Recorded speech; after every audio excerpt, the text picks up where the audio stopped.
My name is Tori Young. I'm 52 years old. 3 weeks ago, my 78-year-old father called me crying, the first time I'd heard him cry in my entire life, begging me to come help because family helps family. For 30 years, I was the invisible daughter, the one who wasn't worth a college fund, the one who watched my sister Victoria receive everything: the house down payment, the luxury car, the dream wedding, the endless emergency loans. My parents called her their success story. They called me just Tori. But when they both needed full-time care, when the doctors said they couldn't live alone anymore, they didn't call their golden child. They called me. I asked my father one question. Have you tried calling your successful daughter? The silence lasted 47 seconds. What I discovered in those 47 seconds, and what happened at the family meeting that followed, changed everything I thought I knew about my family, my sister, and myself. Before I tell you what happened next, if you've ever felt invisible in your own family, please take a moment to like and subscribe, but only if this story truly resonates with you. Drop a comment and let me know where you're watching from and what time it is there. Now, let me take you back to where it all began. The summer of 1989 was supposed to be exciting. I was 15, Victoria was 18, and our house buzzed with preparations for her departure to college.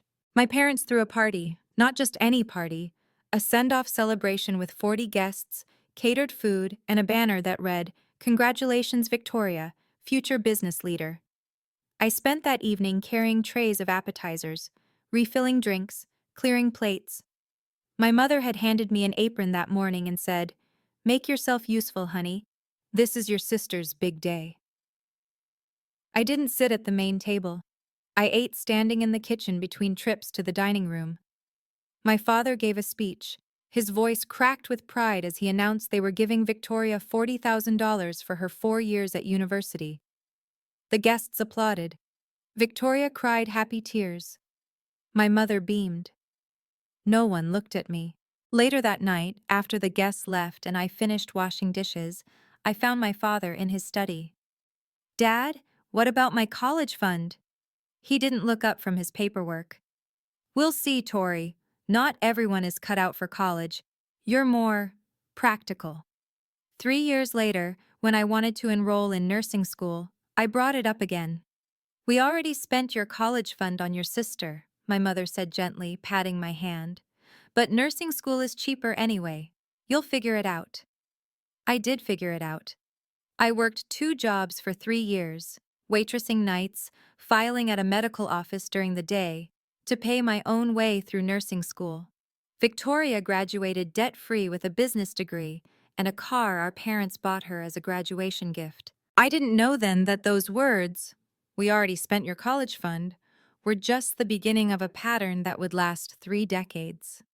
The wedding was in June of 1998. Victoria married Robert Ashford, a young attorney with a firm handshake and a confident smile. She called him her ticket to the life she deserved. My parents spent $85,000 on that wedding. I know because my mother mentioned it at least a dozen times, always with pride, never with hesitation. "A daughter only gets married once," she'd say. "We want it to be perfect." I was a bridesmaid.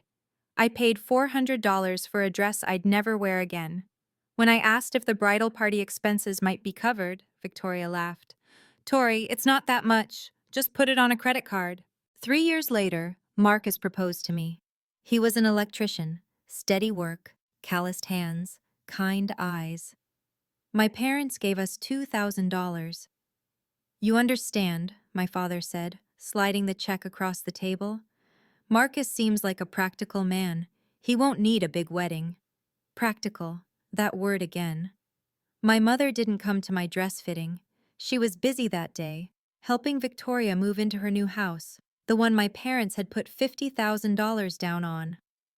"It's an investment in her future," my father explained when I asked why Victoria needed help buying a house when Robert was a lawyer. "They're just starting out." That house was 3 blocks away from the one-bedroom apartment Marcus and I were renting. At my small wedding, 60 guests, backyard ceremony, potluck reception, I watched my father dance with Victoria while my mother fussed over whether Victoria's shoes were comfortable. I told myself it was fine. I told myself I didn't need their money. But what I really needed, what I desperately needed, was for them to see me.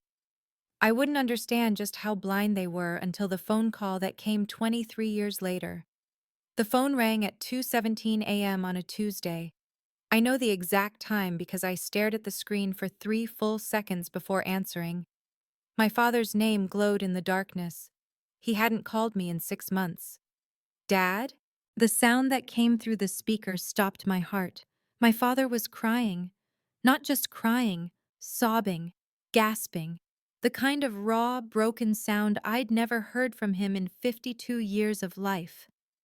Tori, it's your mother. She fell. In the bathroom. I heard the crash and his voice cracked. I can't lift her. I don't know what to do. There's blood. I was already out of bed, pulling on clothes. Dad, listen to me. Call 911 right now. I'm on my way. The hospital was 20 minutes from my house. I made it in 12. When I arrived, my mother was already in surgery. A broken hip, a bad one, the kind that changes everything for someone her age. My father sat slumped in a plastic chair, looking smaller than I'd ever seen him. Mr. Young? A doctor approached us. Dr. Morrison, according to his badge. Your wife's surgery will take several hours, but I need to discuss something with you. He explained it carefully. My mother would need extensive rehabilitation, 3 months minimum, and my father, he paused, glancing at his notes, had shown concerning signs during the intake assessment. Confusion, disorientation, early indicators of cognitive decline.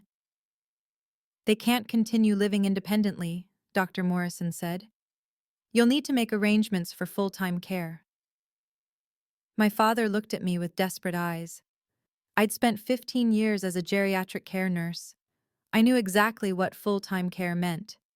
I knew the facilities, the costs, the slow erosion of savings that came with aging. What I didn't know yet was who my family expected to handle all of it. The next afternoon, I found my father sitting beside my mother's hospital bed. She was still groggy from surgery, drifting in and out of sleep. He looked like he'd aged 10 years overnight. Tori. He gestured for me to sit. We need to talk about what happens next. I sat. I waited. Your mother and we're going to need help. Real help. He rubbed his face with both hands. Someone to be there, to manage the medications, to make sure we're safe. I understand, Dad. You're a nurse. This is what you do. He looked at me with something I couldn't quite read. Family helps family, Tori. The words hung in the air between us. Have you called Victoria? Silence. 1 second, 5 seconds, 10. 47 seconds. I counted. Your sister is busy, he finally said. She has her own problems. What problems? He didn't answer. Instead, he shifted in his chair and said something that cut deeper than any silence. You've always been the reliable one, Tori. The one who doesn't complain. Victoria, she's... He paused. She's more fragile. She wouldn't handle this well. Fragile. The woman who had demanded an $85,000 wedding was fragile. The woman who received a house down payment was fragile. But me, I was reliable. I thought about the 2 jobs I'd worked through nursing school, the $400 bridesmaid dress, the decades of watching from the outside. Dad, what exactly are you asking me to do? He listed it without hesitation. Coordinate their care, manage their medications, handle the medical decisions, visit regularly, be available. And Victoria? She'll help when she can. In 30 years, that was the first time my father had ever called me reliable. It felt less like a compliment and more like a confession, an admission that they'd always known who they could count on. They just never thought I was worth investing in. That night, I sat at my kitchen table with Marcus. The house was quiet except for the hum of the refrigerator and the weight of everything unsaid. What did Victoria say? Marcus asked. Dad didn't call her. Marcus set down his coffee cup. He didn't look surprised. Of course he didn't. I pulled out a notepad and started writing numbers. It's what I do when I'm overwhelmed. Reduce chaos to calculations. Full-time caregiving meant quitting my job or cutting my hours drastically. That was $65,000 a year, gone. Professional in-home care ran $8,000 to $12,000 monthly. Assisted living facilities weren't much better.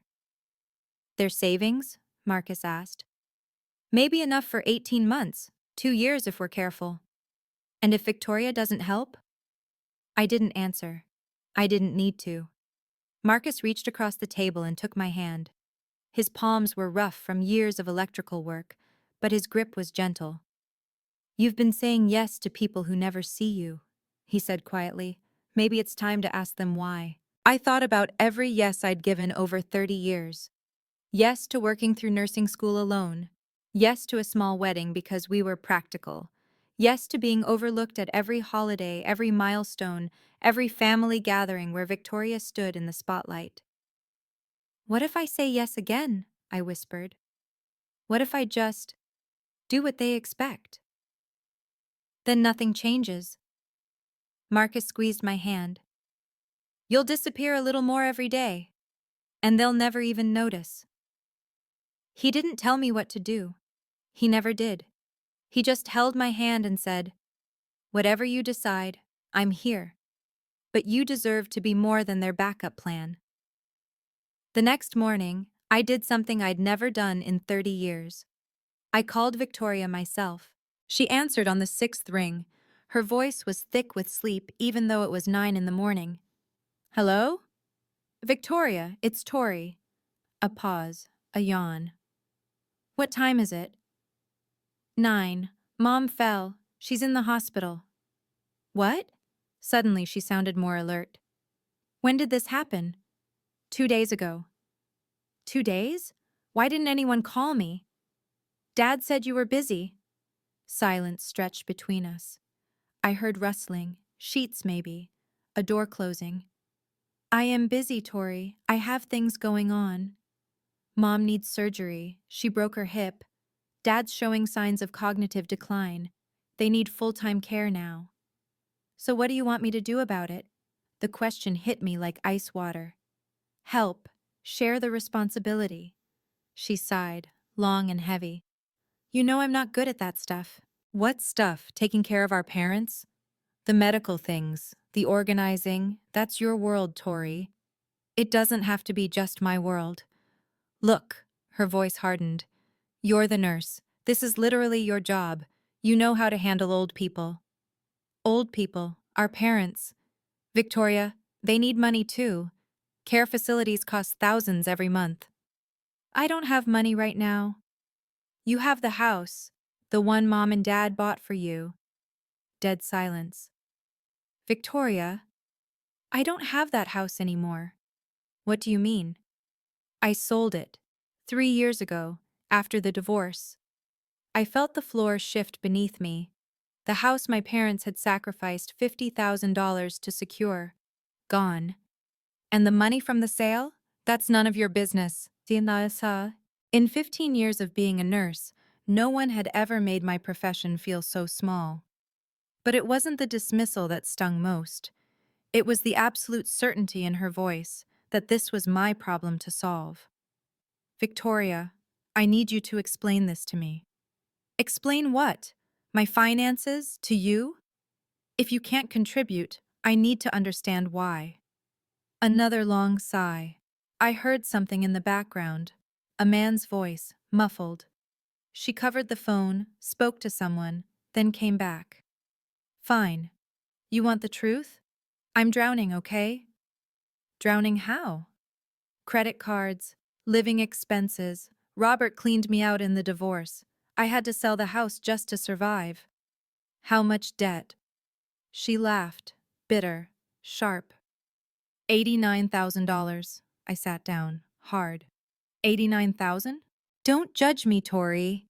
I'm not judging. I'm trying to understand. No, you're doing what you always do, looking down at me from your perfect little life. looking down at her. The words made no sense. I'd spent 30 years looking up at Victoria, the successful one, the golden child, the daughter worth investing in. My perfect little life? I kept my voice steady. I worked 2 jobs to pay for nursing school. But you didn't have to live up to anything, because they never expected anything from me. Exactly! She sounded almost triumphant. No expectations, no disappointments. You got to just be you. I had to be everything. Victoria, our mother is lying in a hospital bed right now. And you'll handle it. You always do. That's not fair. Fair? She laughed again, but this time it cracked at the edges. Since when has anything in this family been fair? For one moment, I heard something underneath her defensiveness. Something that sounded almost like pain. But before I could respond, she cut in. I'll try to visit when I can. But don't expect me to move back or write checks I can't cash. The line went dead. I stared at my phone, looking down on her.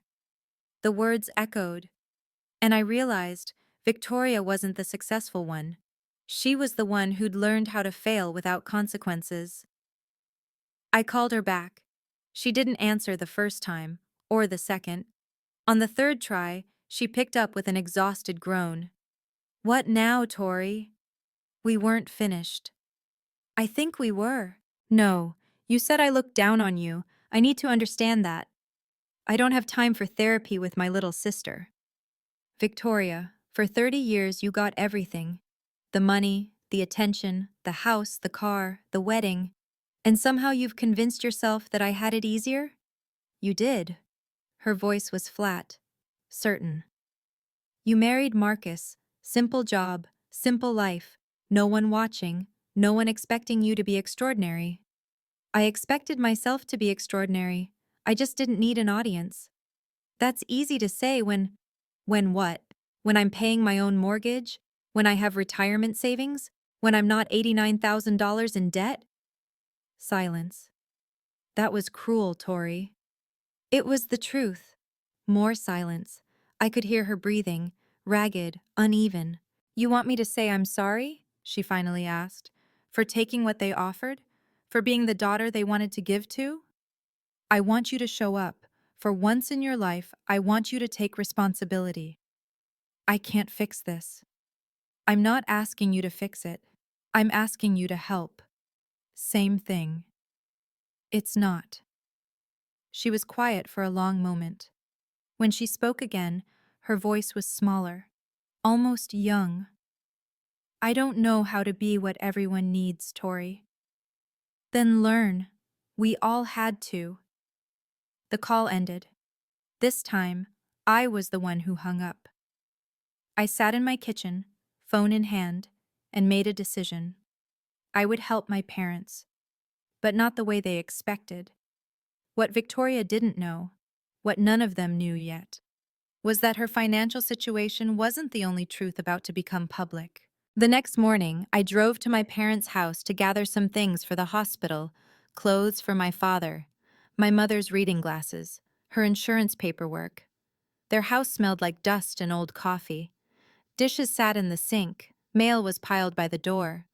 Without my mother's daily routines, the place had started to unravel.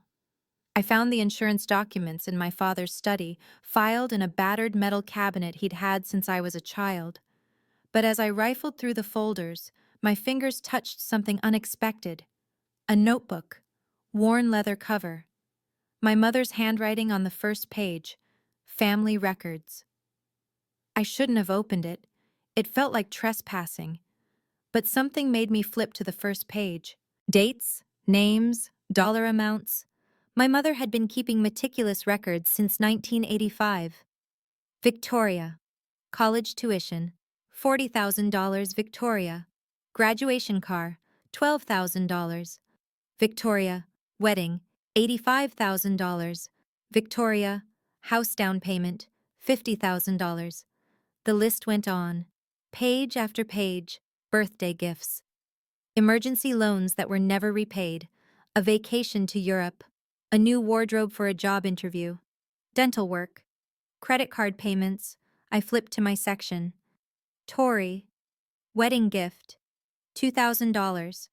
Tori, baby shower, $300.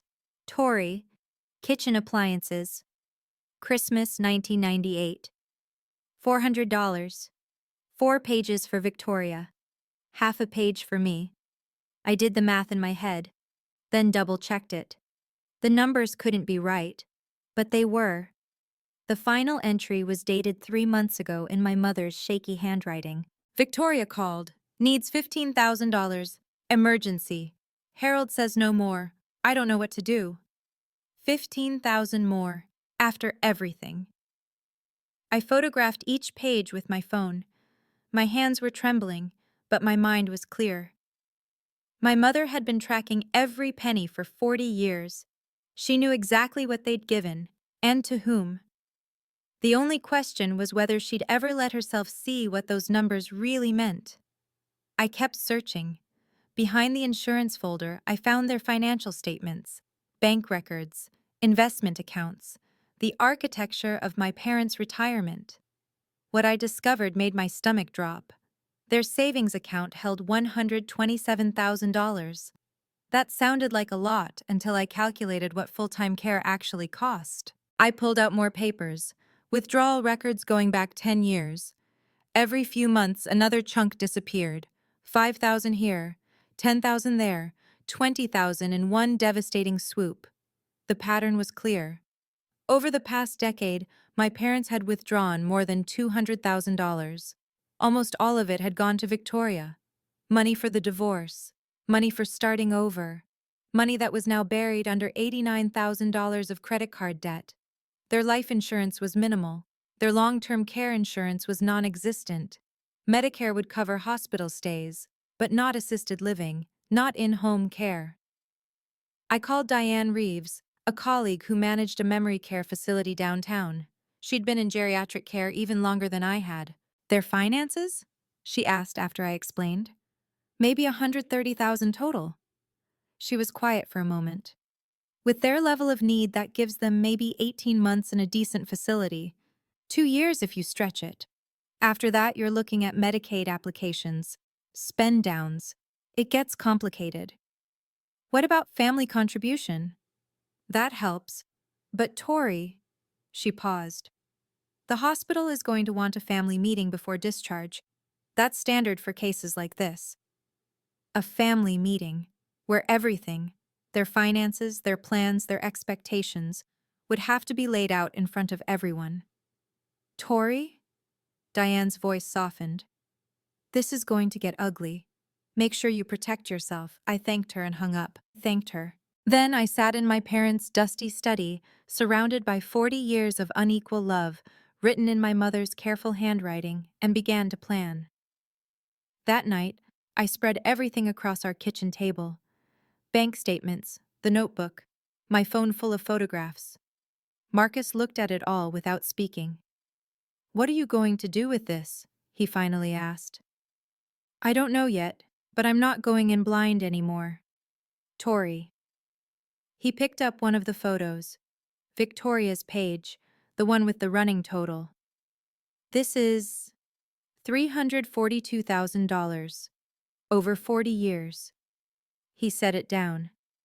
And you? 7,400. Neither of us spoke. The numbers said everything. I spent the next hour scanning the most important pages, creating digital backups. Then I called Thomas Bradley, an elder care attorney Marcus knew from a job site years ago. Family meetings at hospitals are standard, Thomas explained. They're meant to clarify responsibilities before discharge. Nothing you say there is legally binding. Can they force Victoria to contribute? Legally? No. Adult children aren't obligated to pay for parents' care unless they've signed something. But socially, morally, he paused. That's a different story. What do you mean? Hospitals document these meetings. Social workers take notes. If one family member makes promises and doesn't follow through, that goes on record. It can affect how facilities view the family, how payment plans get structured. So it matters. It matters a lot. I thanked him and hung up. The family meeting was scheduled for Thursday, 4 days away. I had one more call to make. Victoria's phone rang 5 times before going to voicemail. I left a message, keeping my voice even. Victoria, there's a family meeting at the hospital on Thursday, 10 a.m. You need to be there even if it's by video call. I paused. Don't make me explain why. I wasn't planning revenge. I wasn't planning a confrontation. I was planning clarity. After 30 years, I just wanted everyone to see the truth. Now, before I tell you what happened at that family meeting, I'm curious about something. If you were in my shoes, would you have shared what you found in that notebook, or would you have kept it to yourself? Type share or silent in the comments. I really want to know. And if you're still with me, please give this video a quick like. It helps more people find these stories. Okay, back to what happened next. Thursday morning, 10 a.m., the hospital's family conference room. The space was aggressively neutral: beige walls, fluorescent lights, a long rectangular table with uncomfortable chairs, a large TV screen mounted on one wall for video calls. The kind of room where difficult decisions are made under harsh lighting. Marcus sat beside me, his hand resting near mine on the table. He'd taken the day off work without me asking. My father arrived pushing my mother in a wheelchair. She looked smaller than I remembered, fragile in her hospital gown, but her eyes were alert, more alert than they'd been in days. Dr. Morrison came in with a folder thick with papers. Behind him was Rachel Smith, the hospital social worker, a composed woman in her 40s with kind eyes and a clipboard. "We're just waiting for one more," Rachel said, glancing at the screen. The TV flickered to life. Victoria appeared, perfectly made up, sitting in what looked like an elegant living room, cream-colored walls, fresh flowers on a side table. Her new husband Brandon hovered in the background. "Can everyone hear me?" Victoria asked, adjusting her camera angle. "Loud and clear," Rachel confirmed. Two more faces joined the call: my Aunt Linda, my father's younger sister, and Aunt Margaret, my mother's side. Both were in their 70s, watching from their respective homes across the country. "Thank you all for being here," Rachel began. "The purpose of this meeting is to develop a discharge plan for Mr. and Mrs. Young." Dr. Morrison reviewed the medical facts: my mother's hip surgery, the rehabilitation timeline, my father's cognitive assessment. "They cannot live independently anymore," he concluded. "They'll need consistent daily support." On screen, Victoria checked her phone. Twice. Rachel turned to face the room.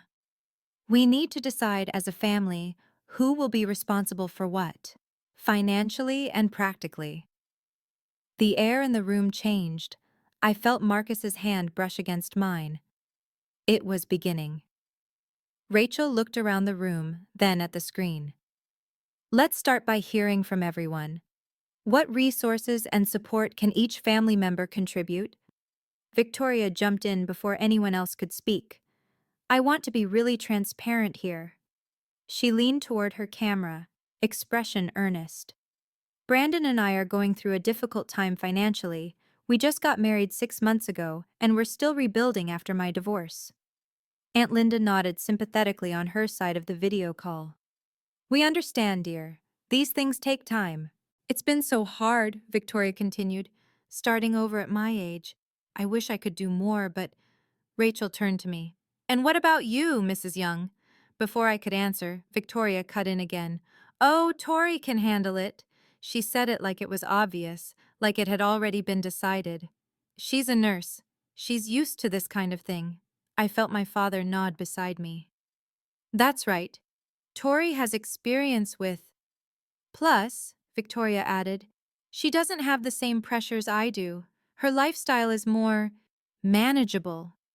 My mother's eyes flickered toward me, then away. Aunt Margaret cleared her throat. "It does make sense when you think about it. Tori has the skills." "Exactly," Victoria said. "I mean, I would help, I really would. But you know how I am." She gave a self-deprecating laugh. "I'd probably just make things worse. Tori's always been so good at the unglamorous stuff." The unglamorous stuff. 30 years of being invisible, reduced to 4 words. I looked at my mother. Her hands were folded in her lap. She wouldn't meet my eyes. She wasn't going to defend me. She never had. Marcus's knee pressed against mine under the table. A silent question. Are you ready? I took a breath. Before we decide who gives what going forward, I said, can we talk about what's already been given? The room went still. Victoria's smile faltered. What do you mean? I mean, I said, keeping my voice level, that Dad has been very generous with you over the years, Victoria. The house down payment, the car, the wedding, the emergencies. My father shifted in his chair. That's not relevant to this discussion. It's absolutely relevant. You're asking me to take on the majority of care. Victoria says she can't afford to help, but no one's talked about why she can't afford it. On screen, Victoria's expression hardened. Are you seriously bringing up money right now? Mom just had surgery. I'm not bringing up money. I'm bringing up fairness. Fairness? She laughed, but it came out brittle. You want to talk about fair? I'm the one who had to deal with all their expectations, the pressure. You got to live under the radar. Under the radar? I let the phrase sit. Is that what you call working 2 jobs through nursing school? Is that what you call paying my own way through everything? Aunt Linda looked uncomfortable. Maybe we should. No. I turned to face the video screen directly. Victoria, where's the house? The one Mom and Dad put $50,000 down on? Silence. You sold it, I said. 3 years ago. That's none of your business. Her voice was rising. It became my business when you said you couldn't help. Rachel Smith looked between me and the screen, then at my parents. I think it's important for everyone to understand the full picture here. My mother's hands tightened in her lap. My father stared at the table. And on the screen, something flickered across Victoria's face. Not guilt, not shame, fear. I reached into my bag. There's something I think everyone should see. I pulled out a folder and set it on the table. I found this at the house, I said, when I was looking for Mom's insurance papers. My mother's head lifted. For the first time since the meeting started, she looked directly at me. This is Mom's handwriting. I opened the folder to reveal photocopied pages. She's been keeping records of every financial gift to her children since 1985. I passed a copy to Rachel Smith. Her eyebrows rose as she scanned the pages. What is that? Victoria demanded from the screen. What are you showing them? I began reading aloud. My voice was steady. I'd practiced this. Victoria. College tuition. $40,000. Graduation car. $12,000. Wedding. $85,000. House down payment. $50,000. Between 1989 and last year, various emergency loans totaling $155,000. The numbers filled the room like stones dropping into water. In total, I said, over 40 years, Victoria has received approximately $342,000. Aunt Margaret gasped softly on screen. Aunt Linda's hand covered her mouth. And what does it say for you? Rachel asked gently. I turned to my section. Half a page. $7,400. Total. Victoria was shaking her head. Those are lies. Mom would never. I wrote that, Victoria. Every head turned toward my mother. Her voice was thin, trembling, but clear. I wrote all of it. Every penny, every date. She looked at the camera where Victoria's face had gone pale. It's all true. My father stared at the papers like he was seeing them for the first time. Maybe he was. Maybe he'd let my mother handle the details while he convinced himself it was all fair. The shame on his face told me he couldn't hide from the math anymore. No one could. This is insane, Victoria's voice pitched higher. You kept a ledger? Like we're accounts to be balanced? My mother flinched but didn't look away from the screen. That money was for emergencies, Victoria continued, for opportunities. You never needed it, Tori. You were always fine on your own. I was fine because I had to be. You chose that life. Did I? I kept my voice low, controlled. Or was it chosen for me? Rachel Smith was taking notes, her pen moving steadily across her clipboard. "Let's stay focused on," she began. "No." Victoria cut her off. "I want to know what Tori thinks she's proving. That she's the martyr? The saint who suffered in silence? I'm not proving anything. I'm showing the truth. The truth is that I had more potential. I had more opportunities. That's why they invested in me." "And how did those investments pay off, Victoria?" She went still. "You sold the house," I said. "The one they bought you. You lost it." "I didn't lose anything. I made a financial decision." "You made a decision that left you $89,000 in credit card debt." Brandon shifted uncomfortably behind Victoria. Aunt Linda looked away. "You have no right," Victoria started. "I have every right. You're telling this family you can't contribute to our parents' care. I'm explaining why." I didn't raise my voice. I didn't need to. $342,000 and you can't spare 200 a month? Victoria's eyes glistened. For a moment she looked young, lost. "You're trying to humiliate me." "No." I shook my head slowly. "I'm trying to tell the truth. For the first time in 30 years, I'm just telling the truth." The room was silent. My mother was crying quietly. And my father. My father couldn't look at anyone at all. Rachel Smith set down her pen. "I think we need to pause and acknowledge what we've heard here. There's clearly a significant history that's affecting this conversation." I nodded. "I'm not trying to punish anyone. I'm trying to be fair."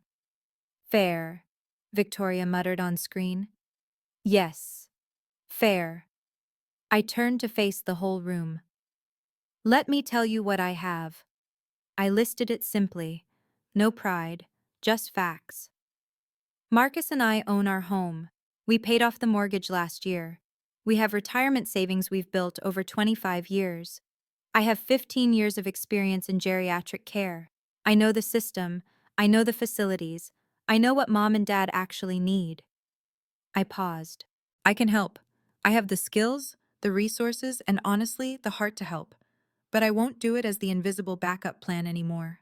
Aunt Margaret spoke up, her voice thick with emotion. "Tori, we had no idea things were this unequal. No one asked." The words weren't accusatory. They were just true. My father cleared his throat. When he spoke, his voice was rough, broken. "We did what we thought was best. Victoria always seemed to need more. She needed more because you taught her she deserved more." I looked at him, really looked at him. "And you taught me to expect less, so I learned to build everything myself." My mother reached out and gripped my father's hand. Her lips were trembling. "I'm sorry," she whispered. I thought Victoria needed it more. I thought you'd always be okay." "I wasn't always okay, Mom." My voice cracked for the first time. "I just learned not to ask." The silence that followed felt like something breaking open, and in that breaking, something shifted. "I love you both," I said quietly. "But love doesn't mean I have to erase myself." Rachel Smith leaned forward, her voice professionally calm. "I think it's clear there's a lot of history here. But my job is to make sure Mr. and Mrs. Young have a safe discharge plan." She pulled out a printed sheet, a list of options. "Let me walk through what we're looking at. Option 1, family provides direct care. That means someone is present 24/7, managing medications, meals, mobility." She looked around the room. No one volunteered. Option 2, assisted living facility. With their needs, you're looking at $6,000 to $10,000 per month. My father inhaled sharply. Option 3, in-home care with professional nurses, 4,000 to 8,000 monthly depending on hours. "And their savings?" Rachel asked, looking at me. "Around 130,000. So options 2 or 3 would be sustainable for roughly 12 to 18 months. After that, a Medicaid application would need to begin. That's a process." Victoria spoke up, her voice smaller now. What about the house they're living in now? Could that be sold?" My father looked like he'd been slapped. "You want us to sell our house?" "I'm just asking about options." That house is their security, I said. Their home of 45 years, the place where they raised us. I know what it is, Tori. Then you know it's not an ATM. Victoria's jaw tightened. That's not what I meant. Isn't it? I kept my voice even. The difference between us, Victoria, is this. I'm trying to figure out how to help them keep what they have.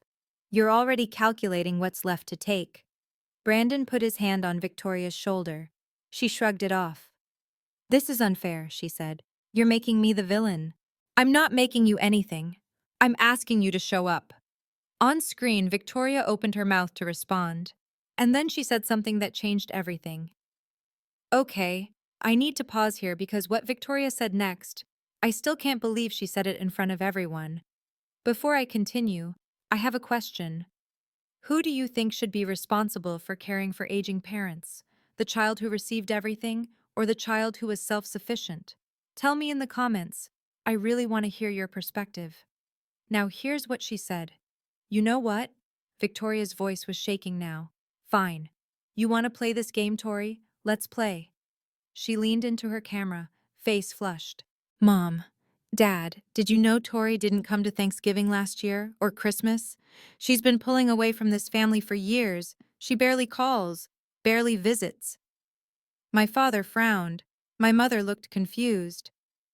That's not, I started. Let me finish. Victoria held up her hand to the camera. She acts like she's the devoted daughter, but where was she for the holidays? Where was she when I was hosting, cooking, making everything perfect? I waited until she was done. Then I spoke calmly. I didn't come because I wasn't invited. That's ridiculous. You hosted both holidays at your house. I never received an invitation. I assumed I wasn't welcome. Victoria sputtered. Of course you were welcome. You just… Actually, Aunt Margaret interrupted, her face troubled on screen. I remember asking about Tori at Thanksgiving. Victoria, you said she was doing her own thing this year. The color drained from Victoria's face. You're misremembering. I'm not. Aunt Margaret's voice was firm. I asked specifically. I thought it was strange Tori wasn't there. My mother turned to look at Victoria on the screen. You told me Tori was busy. You said she had to work. She probably did. I wasn't working. I kept my voice steady. I was home, waiting for a call that never came. The room was silent. Even Rachel had stopped writing. Victoria had tried to make me look like the absent daughter. Instead, she'd revealed she was the one who'd kept me away. I didn't need to accuse her. She'd accused herself. Victoria's voice faltered. That's not how I remember it. It's how I remember it, Aunt Margaret said quietly. It's how I remember it too. I stood up, not dramatically, just to stretch my back, to feel my own feet on the ground. Here's what I'm willing to do. Everyone watched. Victoria on the screen, my parents, Rachel with her clipboard, Marcus beside me, solid and quiet. 1. I will help coordinate Mom and Dad's care. I have the expertise. I know the system. I can do that. Rachel nodded, making a note. 2. Marcus and I will contribute $1,500 per month toward their care costs. My father looked up sharply. That was real money, money I was offering freely. 3. I will visit twice a week. I'll manage their medications and be the point of contact for medical decisions. I let that settle. But the word hung in the air. I will not quit my job. I will not move them into my home. And I will not pretend this is fair if I'm the only one contributing. I looked directly at the screen. Victoria, that means you need to find a way to help. Even if it's $200 a month, even if it's visiting twice a year, you need to show up. I can't. You spent $89,000 on credit cards. You can find $200 a month. That's not fair. Neither was any of this. But here we are, Rachel Smith spoke up. These seem like reasonable starting points for a care plan. Victoria, can you commit to any level of financial contribution? The silence stretched. Brandon whispered something to Victoria. She shook her head, then sighed heavily. I'll I'll see what I can do. I'm not asking for equal, I said. I'm asking for something, anything, because nothing is not acceptable anymore. Victoria didn't respond, but she didn't argue either. For the first time in 30 years, she had nothing to say. My father broke first. We didn't know. His voice was hoarse, barely audible. We didn't know it was this unequal. I looked at him, this man who had spent my whole life not seeing me. Yes, you did, Dad. Mom wrote it all down. My mother's shoulders were shaking. Tears ran down her cheeks, cutting tracks through her powder. I'm sorry. The words came out choked. I thought I thought Victoria needed it more. She was always struggling, always asking. And you were so steady, Tori, so capable. So you gave her everything and left me to build my own life alone. I thought you were stronger. I had to be stronger. You didn't give me a choice. The silence that followed was unbearable. My father stared at his hands. My mother wept. On screen, Victoria had gone quiet, not from strategy, but from something that looked almost like shock. So that's it? Victoria finally said, her voice small. I'm the villain now? The bad daughter? I shook my head slowly. You're not a villain, Victoria. You're my sister. But you've spent 30 years being protected from consequences. This is what consequences look like. Aunt Linda spoke up softly. Victoria, maybe Tori has a point. I don't need you to defend her. Brandon's voice came through, quiet, firm. Victoria, we should talk about this later, at home. Victoria looked away from the camera, jaw tight. My mother reached out and took my hand. Her fingers were cold, fragile as bird bones. Forgive me, Tori, please. I looked at her, this woman who had counted every dollar for 40 years, but never counted what it cost me. I love you, Mom. My voice broke. I just needed you to see me. Finally. She squeezed my hand and nodded. I see you, she whispered. I see you now. The video call ended abruptly. Victoria's face disappeared from the screen without a goodbye. The room felt emptier afterward, hollowed out by everything that had been said. Rachel Smith gathered her papers, professional composure intact. I'll send everyone a summary of what we discussed today. The agreed contributions, the tentative care plan, next steps. She paused at the door. Family meetings are rarely easy, but honest ones tend to lead to better outcomes. She looked at me. You handled this well, Mrs. Young. I nodded. I didn't feel like I'd handled anything. I felt scraped raw. Dr. Morrison shook my father's hand and left. The Zoom boxes with my aunts winked out one by one. Aunt Margaret with a small wave. Aunt Linda with tears in her eyes. Then it was just us. My parents, Marcus, and me. My father sat motionless. He hadn't spoken since his attempt at apology. Harold, my mother's voice was gentle. Say something. He looked at me. His eyes were red. I don't know what to say. You don't have to say anything right now, Dad. Marcus helped me gather our things. As we headed for the door, my phone buzzed. A text from Aunt Linda. I had no idea things were this bad. Your father and I need to talk. I'm proud of you, Tori. Then another, from Aunt Margaret. Victoria is upset, but she needed to hear this. We all did. In 30 years, no one in my extended family had ever said they were proud of me. Marcus put his arm around my shoulders as we walked to the car. You didn't lose your cool once, he said. I didn't need to. I leaned into him, exhausted. The truth was cool enough. But even as I said it, I knew this wasn't over. The real aftermath was just beginning. 1 week after the meeting, pieces started falling into place. My mother transferred to a rehabilitation facility, a good one, 20 minutes from my house. Her hip was healing. The physical therapists were cautiously optimistic. My father stayed with Aunt Linda temporarily. Her house had a guest room on the ground floor, and she insisted. Harold needs time to think, she told me on the phone, and honestly, so do I. I spent hours coordinating with Diane, researching facilities, comparing costs. We found an assisted living community that could accommodate both of my parents eventually, a place with memory care support, in case my father's cognitive decline progressed. The cost? $7,200 per month. I'd already committed $1,500. My parents' savings could cover $4,500. That left $1,200. On Thursday, my father called me. I talked to your sister. And? She'll send money every month. 1,200. He paused. She didn't want to talk long, but she agreed. $1,200, not much, considering everything, but 1,200 more than I'd expected. And visits? She said she'd try. Trying. It wasn't a promise, it wasn't an apology, but it was something. Dad, I braced myself. I need to know something. Did you really not see how unequal things were? Silence on the line. Then, I told myself it was different. Victoria had opportunities. You had. He stopped, started again. I didn't see you, Tori. All these years, I didn't let myself see you. Why not? Because if I saw you, I'd have to see what I'd done, and I wasn't ready. Are you ready now?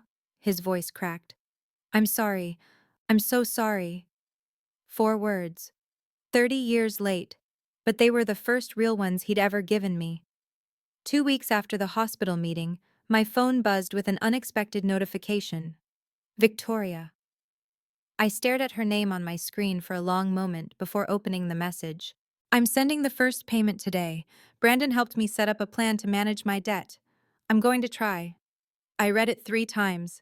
Then I called Marcus into the kitchen. What do you think? I showed him the screen. He read it, face neutral. What do you want to say? I want to believe her. Then tell her that. I typed slowly, deleting and rewriting twice before landing on something true. Thank you, Victoria. That means a lot. I know this isn't easy. Her response came quickly. It's not, but you were right. I can't keep running from things. I waited. The 3 dots appeared, disappeared, appeared again. I don't know how to be different, but I'm trying. No apology. Not yet. Maybe never. But acknowledgement, real acknowledgement, was more than I'd had in decades. I typed, maybe we can visit Mom together next month? The pause before her answer stretched long enough that I thought she wouldn't respond. Maybe. Let me figure some things out first. It wasn't reconciliation. It wasn't forgiveness. It was 2 sisters trying to find a new language after 30 years of speaking different ones. Marcus looked over my shoulder at the exchange. Progress? Maybe. Or maybe she's just tired of fighting. Could be both. I set down my phone. Through the kitchen window, the sun was setting, orange and pink bleeding into purple. Victoria might never truly change. She might never apologize. But she'd shown up. Financially, at least. And for now, that was more than I'd had in 30 years. It was a start. It was so. A month after the hospital meeting, I visited my mother alone. She'd been moved to the assisted living facility, a quiet room with a window overlooking a garden. Her hip was healing well. Some days her mind was sharp. Others, she drifted. Today was a sharp day. I found her sitting by the window, watching birds at a feeder outside. When I came in, she turned and smiled. Tori, sit with me.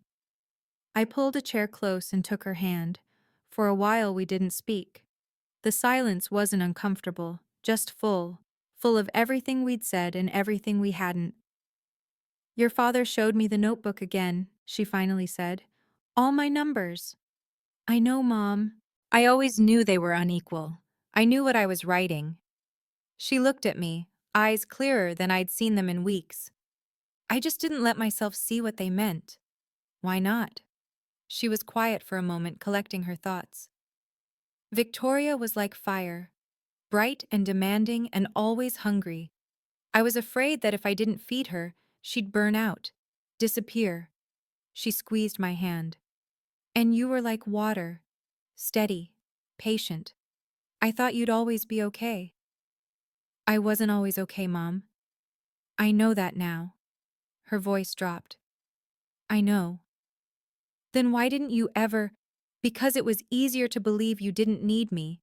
Because needing me would mean I had failed you. Tears gathered in her eyes. And I had failed you, I just couldn't admit it. I didn't say it was okay. It wasn't.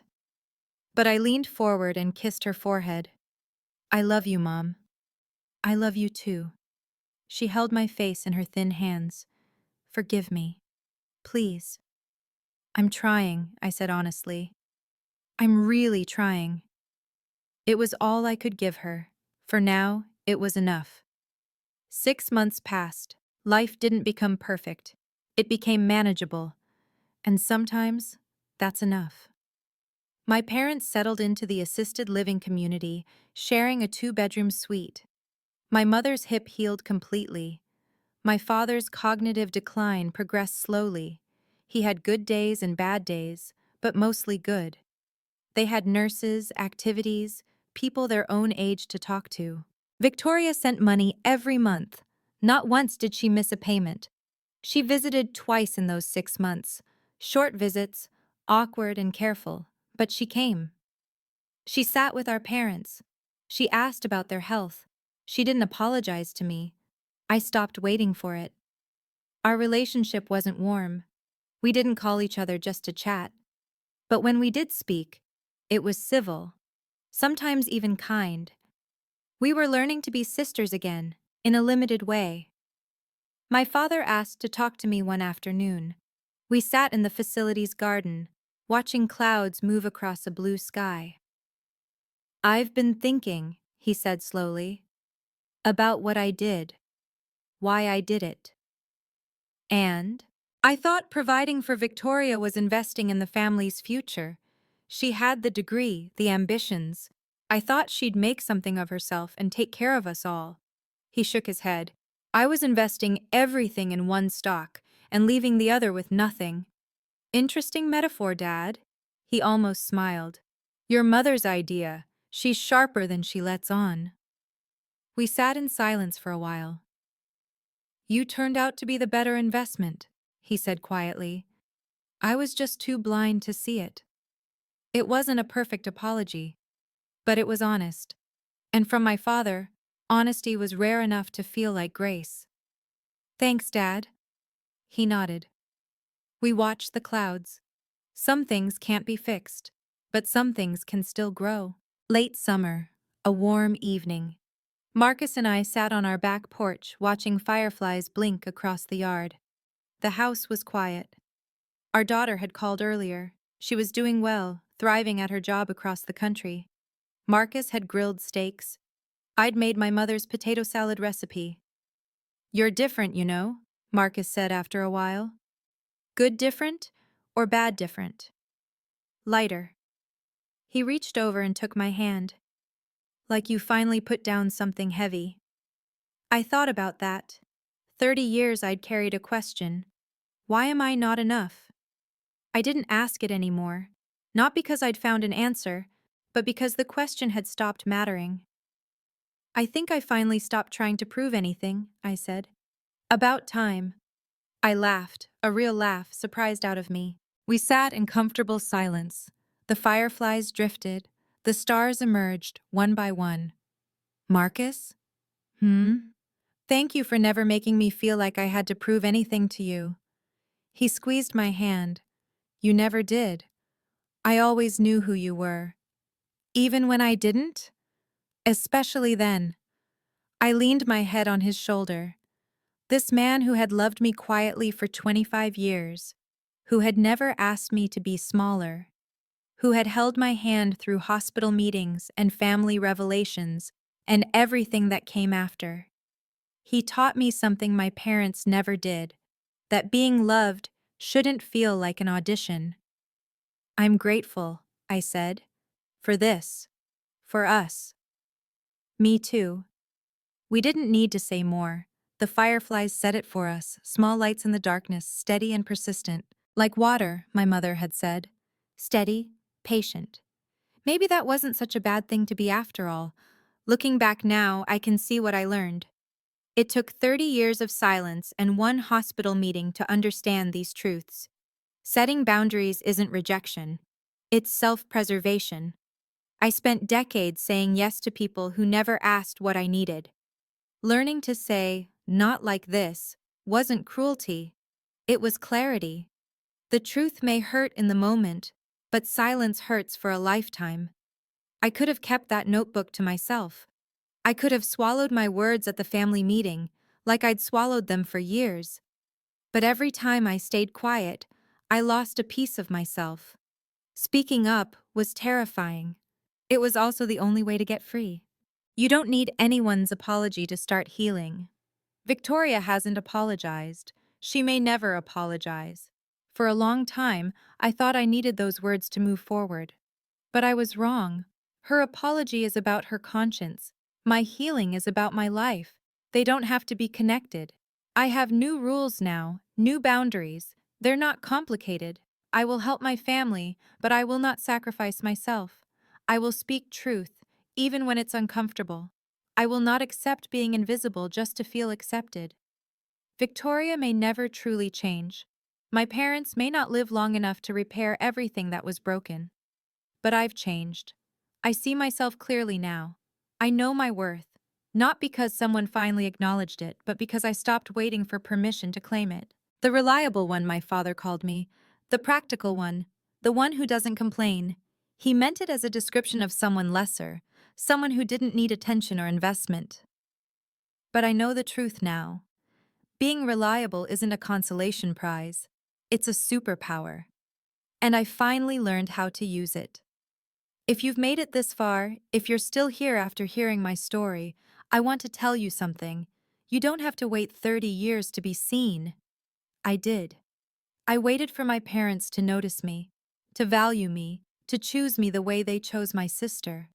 I waited for an acknowledgement that never came, until I stopped waiting and started speaking. If you recognize yourself in my story, if you're the overlooked one, the backup plan, the child who was always fine because no one bothered to check, please hear me.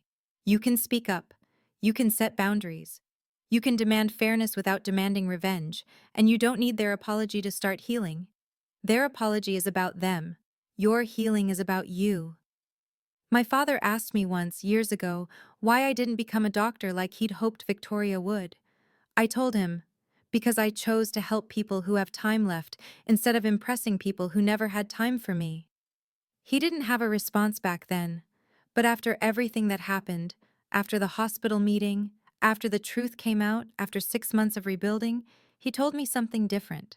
I should have been proud of you all along, he said. I should have seen who you were. And then he listened, really listened, for the first time. That's what 47 seconds of silence eventually became. A conversation. An imperfect one. A beginning. I used to think my story was about being invisible. Now I know it's about becoming visible. To myself, first. To everyone else, second. 47 seconds of silence changed my life. What will your moment of truth sound like? When will you stop waiting and start speaking? The answer is yours to find. I hope you find it soon. Thank you for staying with me through this entire story. If any part of it resonated with you, if you've ever felt unseen, overlooked, or treated like the family backup plan, please share your experience in the comments. I read every single one. And if this story helped you, please like, subscribe, and check out the video in the description. It's another story about standing up when everyone expected you to stay quiet. Remember, you deserve to be more than someone's reliable option. You deserve to be seen. I'll see you in the next one.